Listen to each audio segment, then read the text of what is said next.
për përfundoj domethënë këtë temë një ajet kuranor që përmend Allahu i Madhërisht në Kur'an, shembulli i shejtanit i cili i thot njeriu të bën kufër, e kur bën njeriu kufër, pastaj thot unë distancohem prej tij se unë kam frikë Zotin e Madhërisht. جاء في تفسير ابن كثير قصة غالبا هي من الإسرائيليات لكن تذكر ويذكرها العلماء. Në tefsirin e Ibn Kathirit përmendet një tregim lidhur me këtë ajet, tregim i cili është tregim biblik israeliat që i themi na, që do thotë as nuk e pohojmë, as nuk e kundërshtojmë, po dietarët e përmendin në librat e tyre. عابد من بني إسرائيل يتعبد الله تفرغ للعبادة. Një adhurues nga izraelitët ishte veçuar për të adhuruar Allahun e Madhërisht. Do thotë Iblisi thot kush ka mundësi gjinëve vet me mashtru këtë adhurues të madh. Njëri prej gjinëve që quhet i bardhë dhe kjo është kategori të cilën gjin zakonisht ka punë me bove zvese pejgamberit e Zotit, thot unë e bëj këtë punë.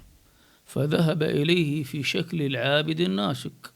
Shkoi te ky adhuruesi edhe ky si një adhurues, do thotë i devotshëm. Thotë që ky gjini i bardhi ka shku ai ka thonë ka pëlqy mua adhurimi jot, veçimi jot, e kam qef edhe unë të shoqëroj ty bashkë dhe adhurojnë Allah. Thotë jo, po të bëmë shok në ibadet. Ai ka thonë jo, unë du vetëm me vazhdu këtë udhëzu, kë kam me veti. E ky gjini shkoi në një vend tjetër ku ai e shef ky adhuruesi i devotshëm izraelit 40 vjet duke adhuruar Allahun, domthonë në një vend që ky e shef vet.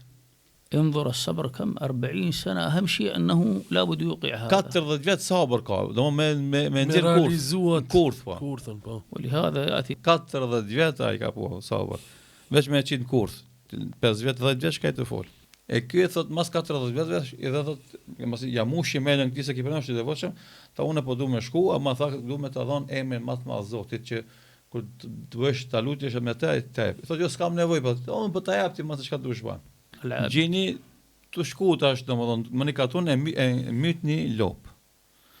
Edhe i bën vezvese njerëzit. Gjini në formë njeriu se kena shikuar si din punta. Po se na e përmendëm ndërkohë se gjini ka mundësi me marr formë, edhe të njerëzve të kafshëve. Edhe e myt një lop, edhe i bën vezvese njerëzit, thotë nëse dëni me ngjall këtë lopën, shkoni te filan adhuruesi izraelit, ai është i devotshëm, ndoshta ai ka mundësi me ndihmu. Shkojnë njerëzit te ai e thirrin. E kur e thirrin me ndihmu këtë adhuruesin, këtij i shkon mendja tek emri i madh i Allahut që ja dha ky gjini. Edhe lut Allahun me atë emrin e tij të madh, edhe ngjallet lopa. Subhanallahu. Edhe kjo është sprova e parë, domethënë kafshatën e parë që i gëlltiti të mashtrimit kurthës. Ky adhuruesi i madh. Adhuruesi i madh njeri. Po, njeri. Pastaj ky do thotë e sulmoi një femër, një vajzë. Do thotë edhe thanë njerëzit për me e smuri domethënë atë. Edhe për me shëru, du të me shku të ai adhuruesi i vërtet, njeri izraeliti, që ta shëroje këtë vajzë, sepse u përhap, do thot, emri i tij për të mirë.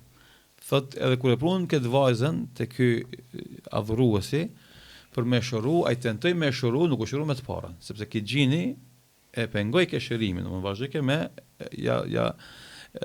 përkesu gjendjen. Edhe familjarët e kësaj vajze thanë, "Masi s'po mundesh me shëru, po e lëm të ti që ta shërosh ndërkohë." Edhe lanë vajzën të ky adhuruesi njeri, e ky e lanë një qosh të shtëpisë të tij, i jepte ushqim, e trajtojte nga distanca. Mirë po, koha kaloi derisa ky njeri adhuruesi njeri bëri gabim me këtë vajzë. حملت الماء الفتاة. Tani ngeli kjo vajza 7 zana. ماذا يفعل؟ Çka të vojë tash kë? فضيحة. Turp i madh, adhuruesi çfarë bëri? E ky gjini që ju sill ke rrotull ti vërdall, i bën një vezvese, tha mami në myte, edhe prapë lajmin se gjinët e kanë myt. Mos shpëto prej turpit. Kur e myti ky adhuruesi njeri këtë vajzë për shkak të turpit, 7 zanë. Dhe 7 zanis që kishte met ajo, ky gjini tani shkon te vllazit asaj motrës në ëndër, u tregon domodin këtë çka ka ndodh, edhe këtë ku çon pi xhumit, a ke pa një ëndër çuditshme? Po e kum pa. Ti po këtë kanë pa të njëjtën ëndër, se domodin ai faktikisht e ka mbyt pasi që ka bë turpi me të dhe ka lënë 7 zane. Ata e çun për me shëru motrën të ai, e gjetën domodin xhenaze, edhe atë e kapën këtë adhuruesi njeri për ta mbyt, për ta خلاص سيموت. جاءه ذلك الشيطان. Ishte në prag vdekjes ky adhuruesi njeri, i erdhi tash shejtani i parë përsëri. قال له شوف أنت الآن ميت تريد أنقذك اسجد لي سجدة. Tash je vetë para vdekjes, në prag vdekjes. Nëse do të më shpëtu, ti jepëm isharat për ulje karshime. Sejdë. قال انه سجد فقتلوه فمات على الكفر والعياذ بالله. Ai tamam e përuri kokën para këtij xhinit, do më bëni sejdë, ata e mbytën. Edhe vdish me kufër, me mosbesim. هذه الإسرائيليات نحن لا نصدقها ولا نكذبها ولكن تقال للعبرة وهي شيء واقع. Të janë israeliate, rrëfime biblike që në as nuk i vërtetojmë, as nuk i kundërshtojmë, mirë po janë rrëfime për mësime, domethënë që kanë mundësi faktikisht gjini në këtë formë ka mundësi me e përshkallëzu ndikimin të njeriu derisa të sjellë në këtë gjendje të kufrit.